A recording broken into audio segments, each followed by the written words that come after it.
Mahadeva, Mahadeva, Mahadeva.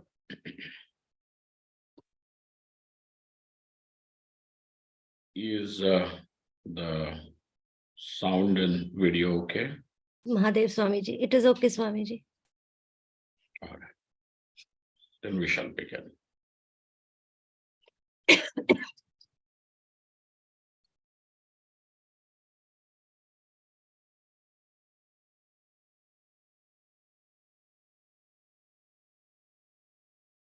Om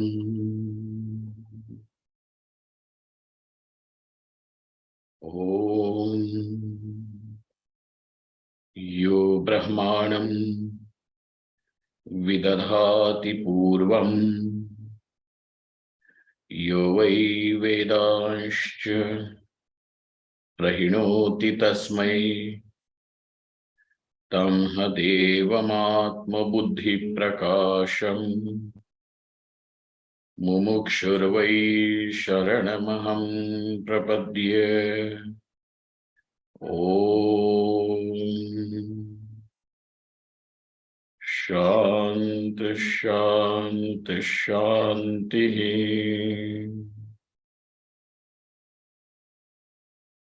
Om Namo Brahmadibhyo Brahma Vidya Sampradaya Kartribhyo Vamsharishibhyo Mahadbhyo Namo Gurubhyaha Sarvopaplavarahitaha Prajnanaganaha Pratyagartho Brahmaivahamasmi Brahmaivahamasmi Om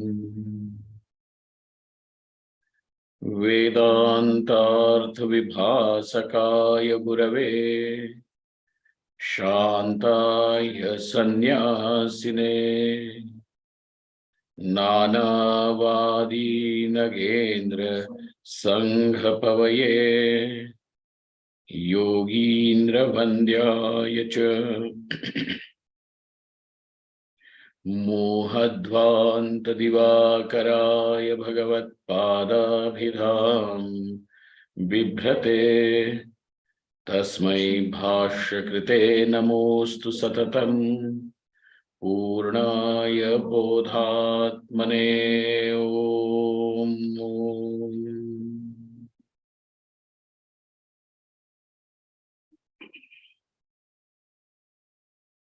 Every seeker has to be very alert as to know what exactly is that factor which makes him sad, unhappy, suffer. And unless and until he has been able to identify that,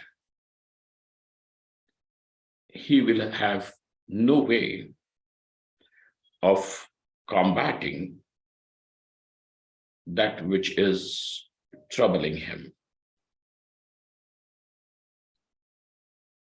And sooner one is able to come close to it in identifying it, your battle, the chances of you winning the battle then are increased by many folds.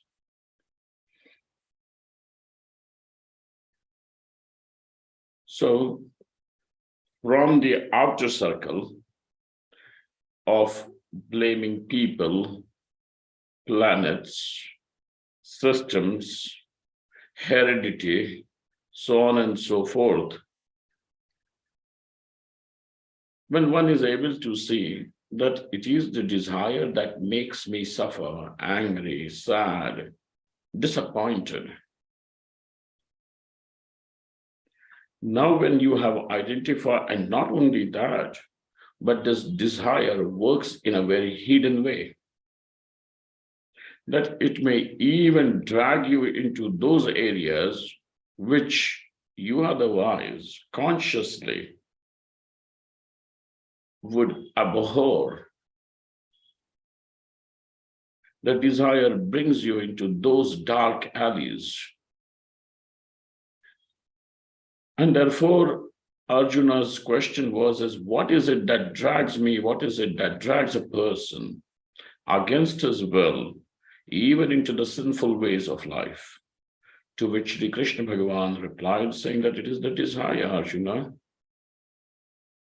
Not that this knowledge that desire is the cause of a person's or unbridled desire is the cause of atrocities all around the world. And not only that it spreads evil in the world, but it is an evil factor also in your own personal internal life. If there is no expectation, where is the chance of you ever becoming disappointed? If there is no demand for appreciation, applause, approval, why would you be sad? Why would you feel insulted? Why would you feel neglected? Unless and until there is the desire to be approved, to be appreciated, to be wanted. And ask any person that, how much approval do you want? And he will say, continuously. A person is not going to be satisfied just by his or her husband saying, or wife saying, I love you once in life. He needs to be told now and then.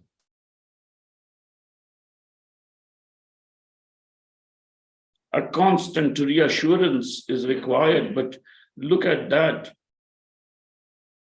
There is this desire which is making a person sad, suffer,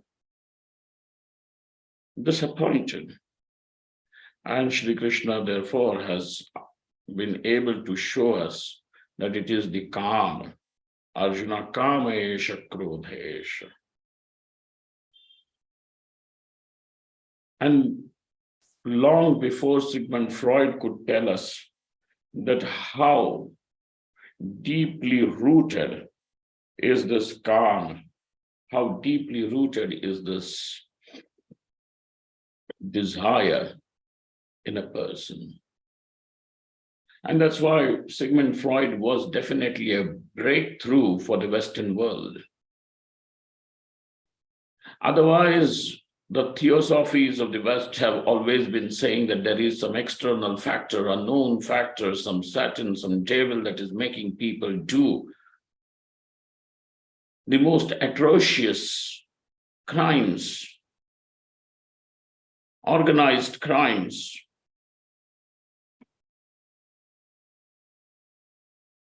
And spread suffering. The wars are fought, women are raped, children are orphaned, men are killed, their possessions are taken away.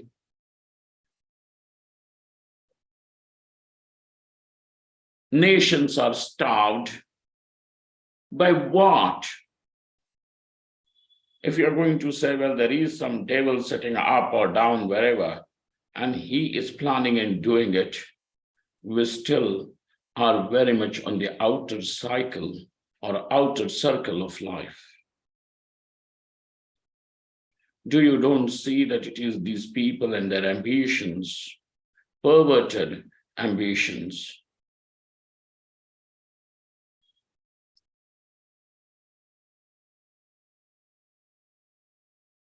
for power, for name, for fame, for position, that is shaping the bloody history of the world. And therefore, It is the desire which is so deeply seated, so deeply that one may not be even aware of how this desire works in a most sinister way, a hidden way. So Shri Krishna Bhagavan says that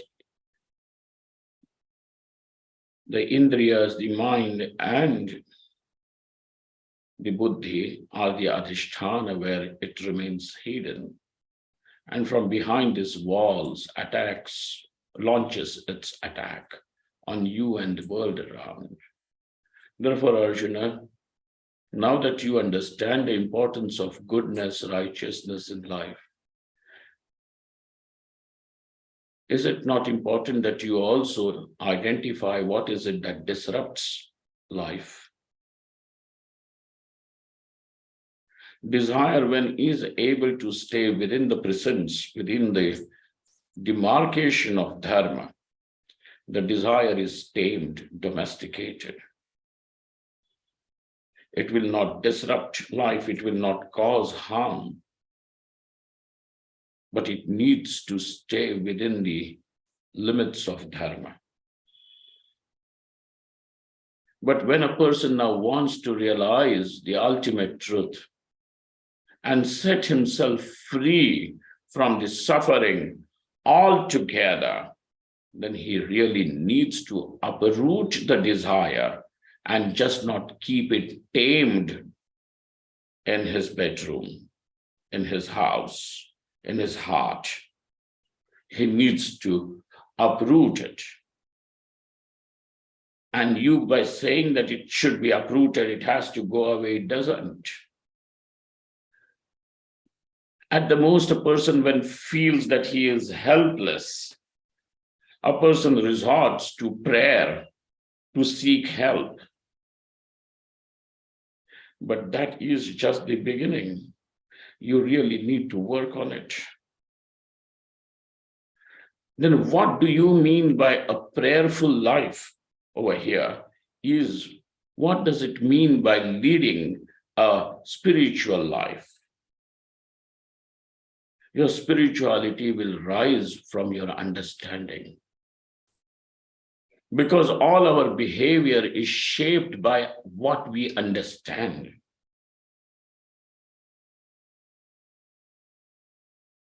What you know is going to shape your decisions, emotions, responses, and reactions.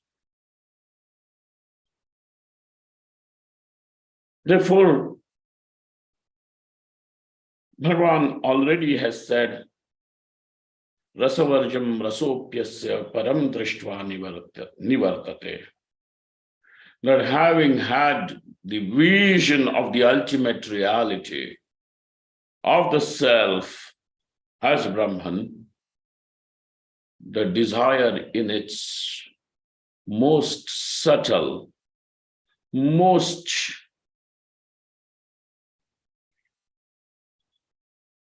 hidden form will also be sublimated. Rasaha api nivartate. And then this is taking refuge in Parameshvara. People have this thing, oh, hum to Bhagwan ke sharan ho gaye hain. What do you mean by that?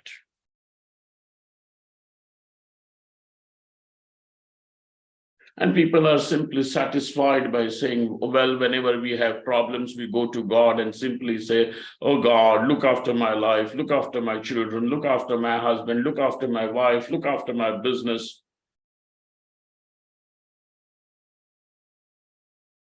This is your prayer, and you don't see that you have been doing the same thing ever since you were in school?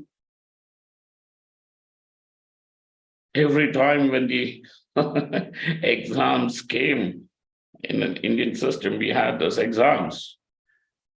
we would stand in front of God and say, God, this year I did not study, but I promise I will study from next year, just this year, this time, in this, you take care. Next year onwards, I promise I will be a good boy.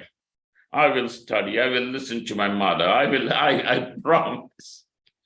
Did you not do that? So you had problems, and every time you thought that you surrender to God simply meant that you make a promise when you find yourself little helpless. And then this was your prayer, and this still seems to be your prayer. Then where has your prayer really transformed you? You still seems to be living in that same bubble of infancy or some small schoolboy. What do you mean by taking refuge in Parameshwara? What does it mean by saying that Shri Krishna Sharanam Mama? Sharanam means shelter. Shri Krishna is my shelter.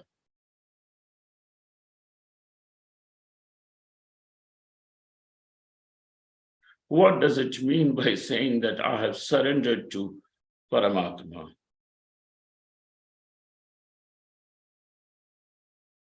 Your prayer also has to undergo a metamorphosis. Well, when you had problems, you go to God saying that, please take care of this problem for now. Next time onwards, I'll really behave well. And when the next time comes, you still are the same. Did you not do that? In school, you still continued. 5th grade, you prayed. And when it was when you were in 6th grade, the prayer was the same. Next year, God promise, I will behave well. I will study. I will do my homework on time. I will not cheat in the exams. I will not skip any lessons. Please, this time, pleading. And this is what we have been doing even now. Now look at this. Your prayer also has to undergo a transformation. When Bhagavan Shri Krishna says, he is the very self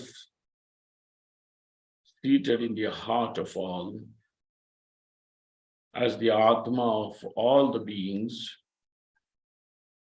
Now, what does it mean? The very core of all existence, the very substance of all that is existing.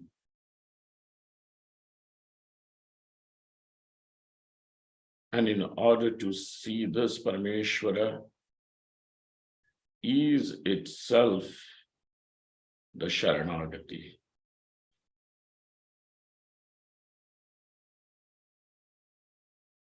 Is the Sharanagati. It is not an emotional outburst. And as much as you are able to understand this understanding itself is going to transform you.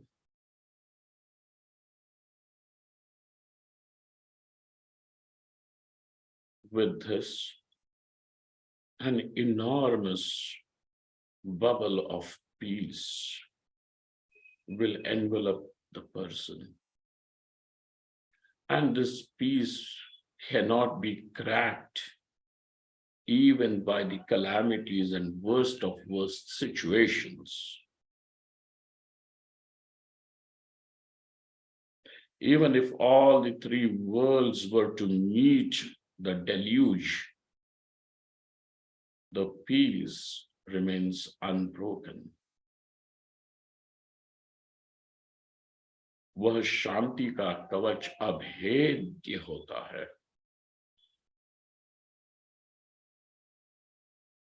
यही है परमात्मा के शरणागति का फल.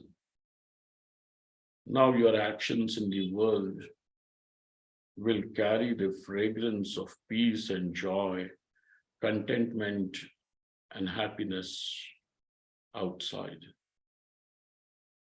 Whenever such a person touches anything, anyone,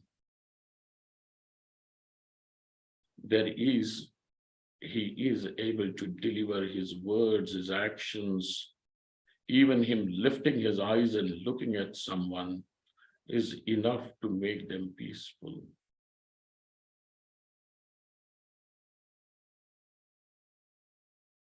The world is troubled, people are troubled. Everyone is a victim of his own desires.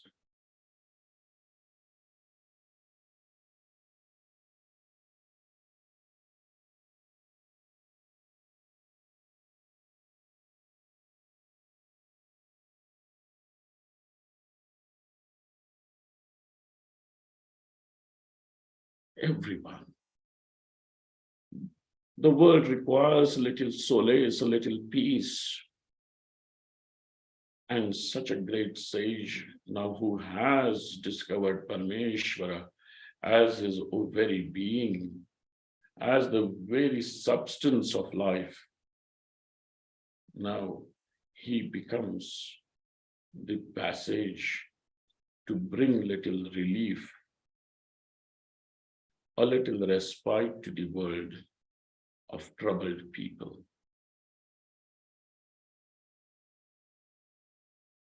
But imagine the density of his peace, the density of his joy, his contentment inside.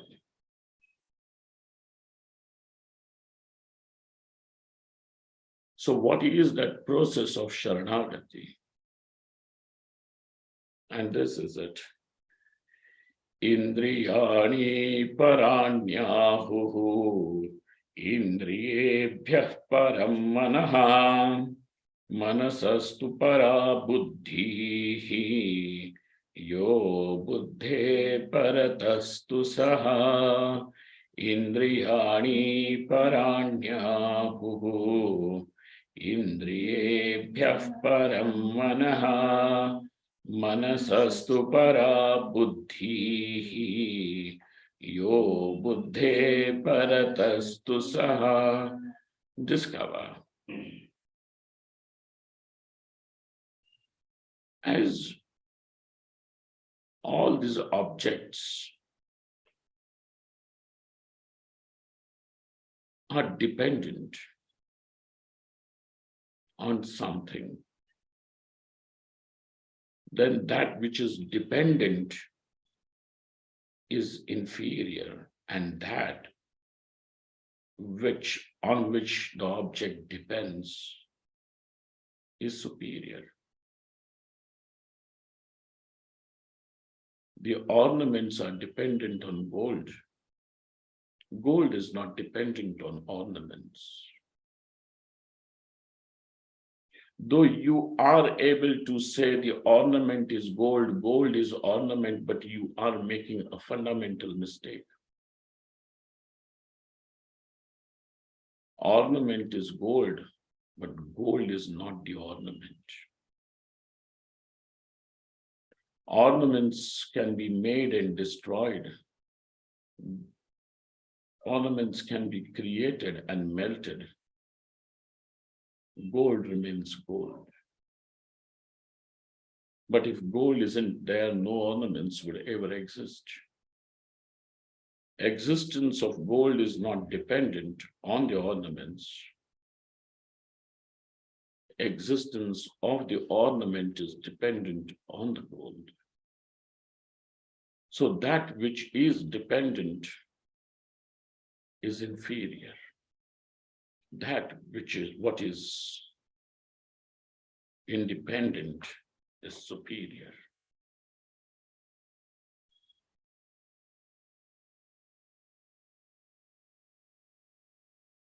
Go by this golden rule, and you will end your slavery. When you are saying your happiness is dependent on an apple, orange, mango, men, women, wealth, recognition, you have already reduced yourself to be inferior. You have already lost your independence. And when you are not free, you feel suffocated. Then you are struggling to breathe freely. And then you say, well, I am,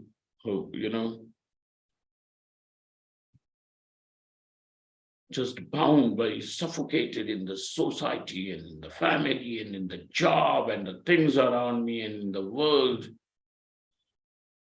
stifled in this body, so on and so forth.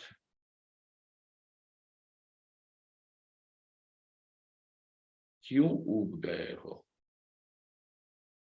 Why are you so troubled?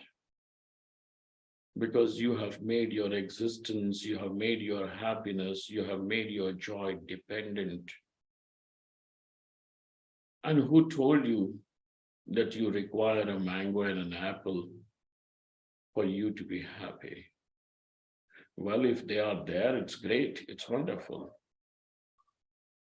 But they are not the factors that will determine whether I should be happy or not. More independent you become, closer you are to the reality, because the reality of this world is independent. And that what depends is only an appearance. So more independent you become, more free you shall be, closer you will be to the reality that what we call as Satyam, as Parameshwara.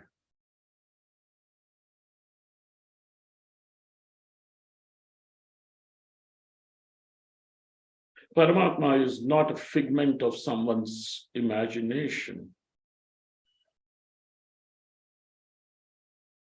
It is the reality of life. And by that reality, understand what do we mean. Because there are only two categories, that what is real and that what appears to be real. That what appears is only an appearance. But an appearance cannot be there without the reality supporting it.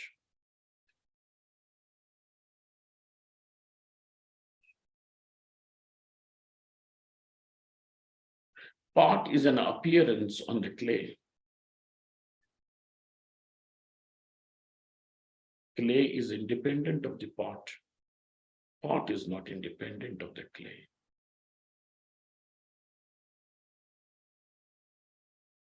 Whether the pot is there or not, clay will be there. But you can never have a pot without clay. Therefore, out of these two, discover what is free and what is dependent. Discover what is the reality of the pot. What is the Atma? What is the self? What is the substance of the pot? And what is the appearance? So also that which comes and goes, that is the appearance. That which has never moved, that which has never undergone any change, is the reality. And this reality is not real, therefore it is not a Hindu God and a Christian God. God is God, and if you want to know, that is what the Upanishad call as Satyam.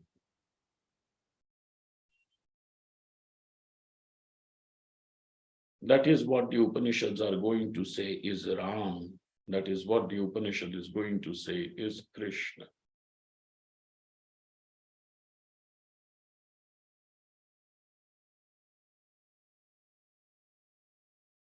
That is what the Upanishads are going to say is Mahadeva.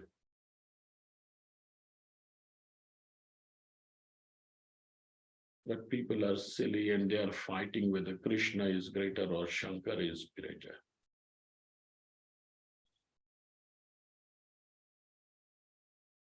Is not it like just the school children fighting, my father is bigger or your father is bigger? And so both are, my father is Superman, the other says, my father is a Spider-Man. Come on. Fictitious.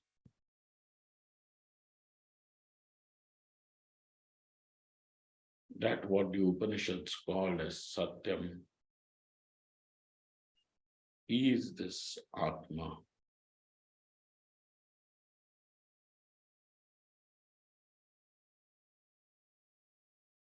The objects and the knowledge of these objects is dependent on the senses.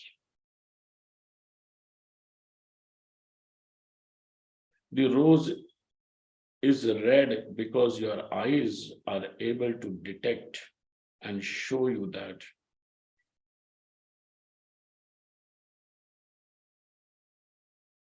And therefore,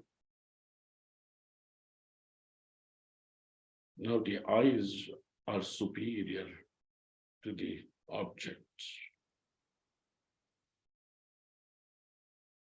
In the various objects of this world, even this body that we have, that which you are proud of, my complexion, my hair, my shape of the nose and shape of the eyebrows and color of the eyes and so on and so forth.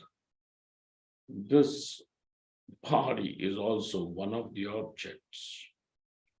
And therefore the Indriyas are superior to this body. Superior to the Indriyas is the mind. Superior to the mind is Buddhi. And that which is illuminating even the Buddhi is this Atma. That which is illuminating the Buddhi, not only illuminating the Buddhi, but also illuminates the presence and absence of the Buddhi. This is what the illuminator does, illuminates presence and absence both.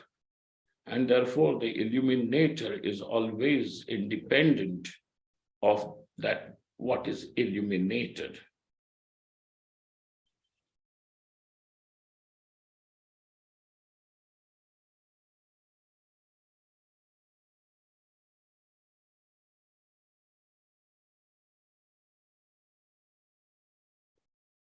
Is just as a lamp will illuminate the dancer on the stage, and when the dancer gets the applause and goes into the wings of the stage, also illumines the absence of the dancer. Whether the dancer is there or not makes no difference to the illuminator. And hence the illuminator illumines presence and absence both.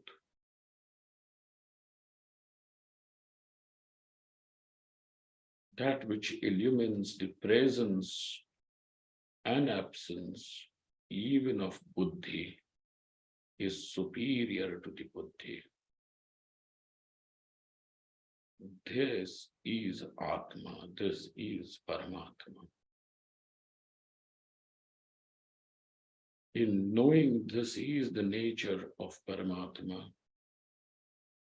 this is the very nature of the self, this process of knowing itself is then Sharanagati.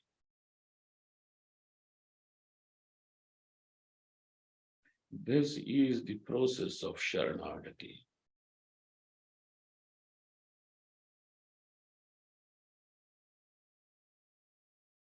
Surrender, refuge.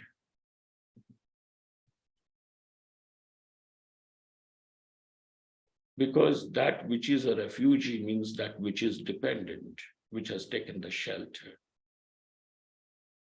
Buddhi is dependent.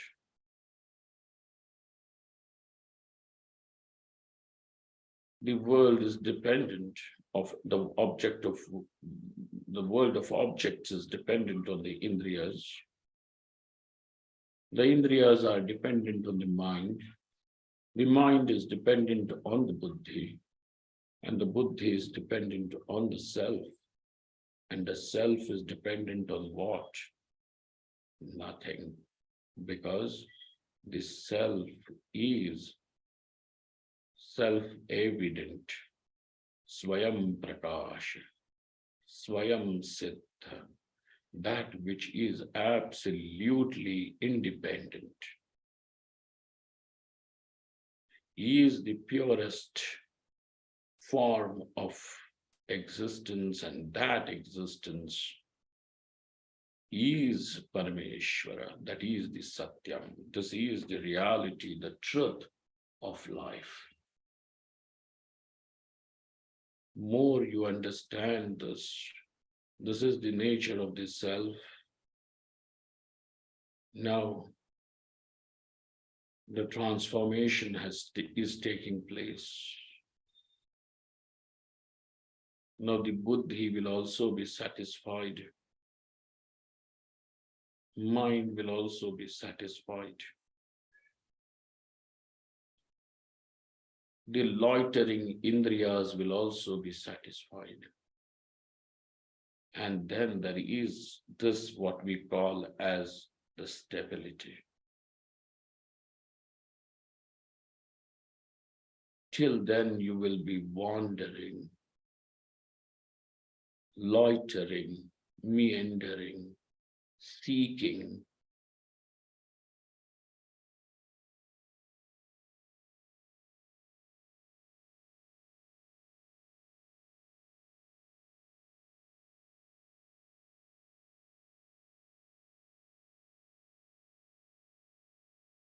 That itself will end. The penury, the beggary will end here. Where the demands end, which means where the desires now have stopped, and desire has stopped because avidya has gone. Because this avidya, ignorance, not knowing, is the mother of Kama. From the, not English Kam, okay? K-A-M-A, not C-A-L-M. In fact, both of them are totally opposite. Where there is Kam, the Sanskrit Kam, there is no English Kam.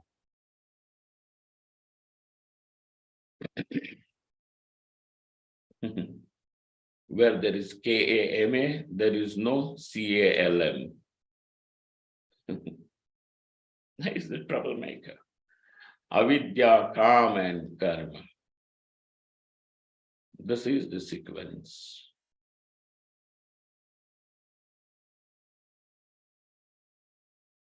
So where the avidya has gone, now the knowledge has taken place about this Atma is Brahman. There the Kama also has ended because avidya, ignorance, has gone, which is the very mother of this Kama. This is the sequence. From ignorance arises the desire. Because you do not know that this Atma is Purna Vastu, Ananta Sukharupa, is of the nature of Ananta, infinite joy. Because of not knowing, then you will keep on seeking small joys.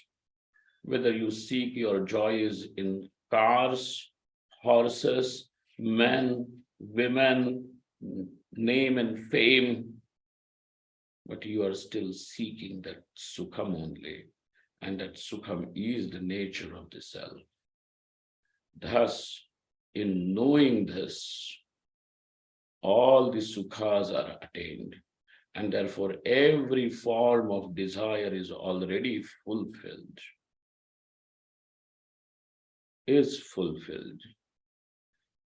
And in this absolute fulfillment, there is no space for the desire to come. And this fulfillment was there because it is your nature, but you did not know. Not knowing is ignorance, and therefore this ignorance is the mother of the desire. And hence Bhagavan Shri Krishna says, in knowing this, you shall be set free. So the bondage is only of not knowing them. Hence, knowing, the knowledge over here is the process of Sharanagati.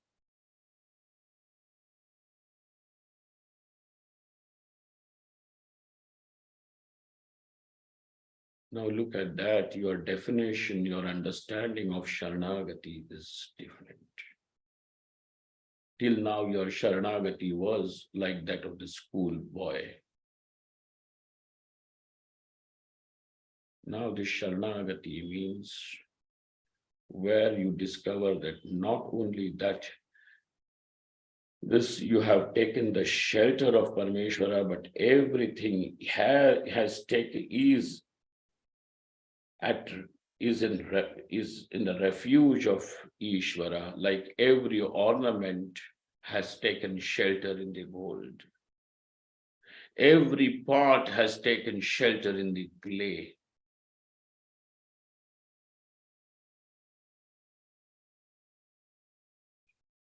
And hence the process of knowing is the process of Sharanagati.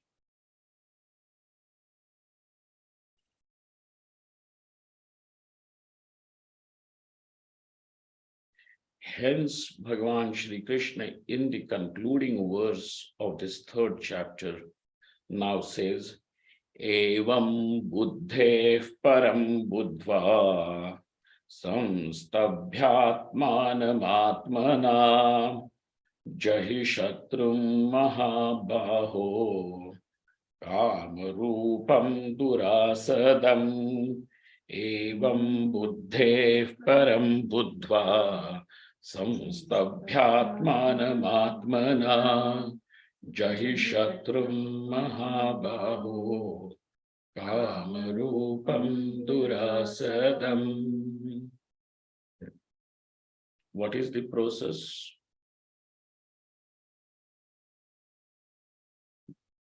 Buddha, having known,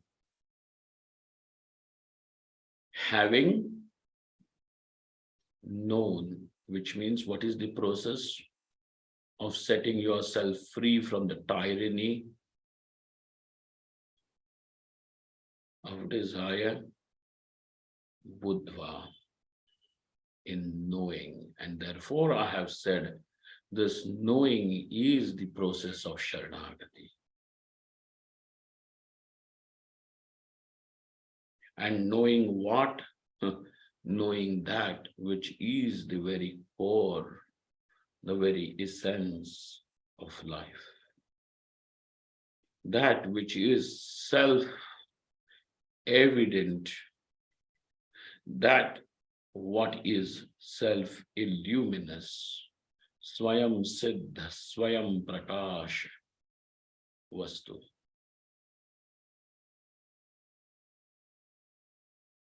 Evam Buddha, Evam Buddhe Param Buddha, thus in knowing that which is even beyond the Buddhi. And by that beyond, it means just as the gold is beyond the ornament. And by that beyond, what does it mean? That birth and death of the ornament does not create any dent on the gold. If it is 100 grams of gold out of which you have made the bracelet, and after the bracelet is deconstructed, it is still 100 grams of gold. Gold has not lost anything and gold has not gained anything.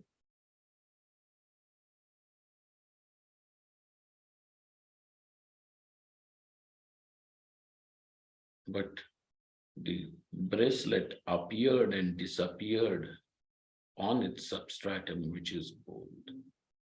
Thus, that which is independent, Swayam Siddha. Know that,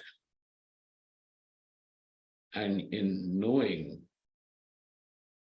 stay now. Samstabhyatmanamatmana. Stay put over there.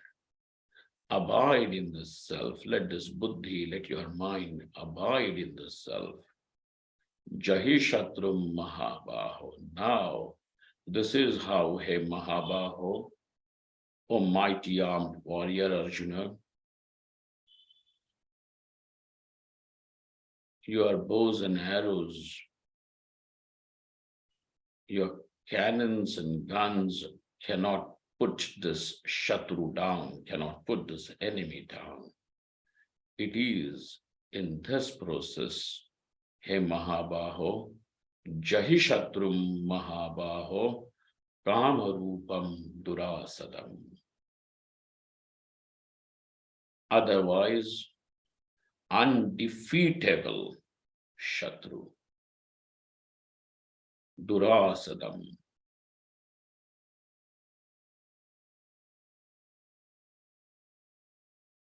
Formidable enemy can be overcome only through this. Therefore, Arjuna, take refuge in Parameshvara, that which is the very self of all beings. Know this as to be the true nature of this self and set yourself free. Put an end to the suffering.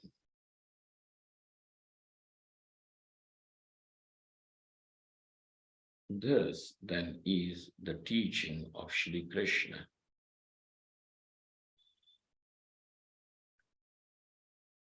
In the 3rd chapter of Bhagavad Gita. Thus, we have completed the 3rd chapter of Bhagavad Gita with the shloka number 43.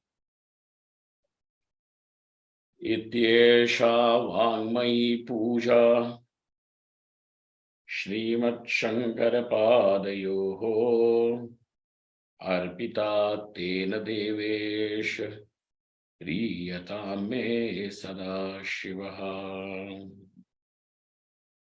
May the Lord be propitiated with this worship that I have offered through my words, and may He give me refuge at His feet.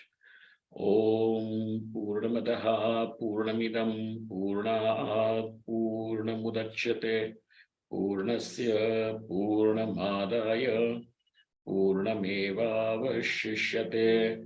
Om Shanti Shanti Shanti. Shankaram Shankaracharyam Keshavam Badarayanam Sutrabhashya Kritau Vande Bhagavantau Punah Punaha Ishvaro Gururatmeti Murti Bheda Vibhagine Vyomavadvyapta Dehaya Dakshina Murtaye Namaha. Thank you all. Thank you very much. Synopsis of the 3rd chapter will be done in the next class, which will be the concluding class of this chapter 3. So we will meet soon for the synopsis, for the bird's eye view of the entire third chapter. Thank you all. Thank you very much.